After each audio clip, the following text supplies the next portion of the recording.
FWO और USSM के दरमियान क्रिटिकल मिनरल्स के फरोग के लिए तारीखी मुआहदा। 2 मुआहदे हुए। इब्तदाई तौर पर $500 मिलियन की सरमायाकारी होगी। वज़ीर आज़म शहबाज शरीफ से अमरीकी सरमायाकार कंपनियों के आला सतह वफ़द की मुलाकात।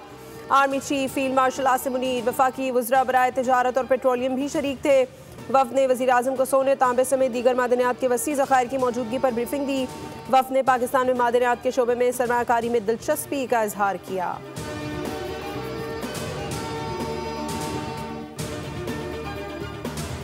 आज़ादी सहाफ़त पर हमला, हक और सच की आवाज़ दबाने की कोशिश। अडयाला जेल के बाहर PTI कारकुनान का बोल न्यूज़ के रिपोर्टर तैयब बलोच पर तशद्दुद। दीगर सहाफ़ियों ने तैयब बलोच को कारकुनों से बचाया। सहाफ़ियों ने अलीमा खान की प्रेस कॉन्फ्रेंस का बायकॉट कर दिया। बोल न्यूज़ के रिपोर्टर ने अमेरिका में जायदाद से मुतालिक अलीमा खान से सवाल पूछा था, जिस पर तैयब बलोच को संगीन नताइज की धमकियाँ दी गई।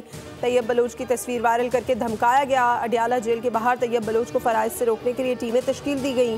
सहाफ़ी बरादरी की जानिब से वाक़े की मज़म्मत। PTI से माफ़ी मांगने का मुतालबा कर दिया। अता तारड़ अमीनुल हक की भी शदीद मज़म्मत।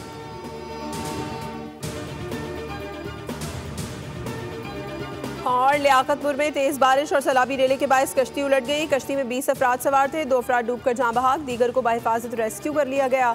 इमदादी कामों में मसरूफ़ कश्ती भी हादसे का शिकार हुई। रेस्क्यू पुलिस और मकामी रज़ाकार सर्च ऑपरेशन में मसरूफ़ हैं। कमिश्नर बहावलपुर के मुताबिक सैलाब में फंसे तमाम अफराद को महफूज मकाम पर मुंतकिल किया जा रहा है।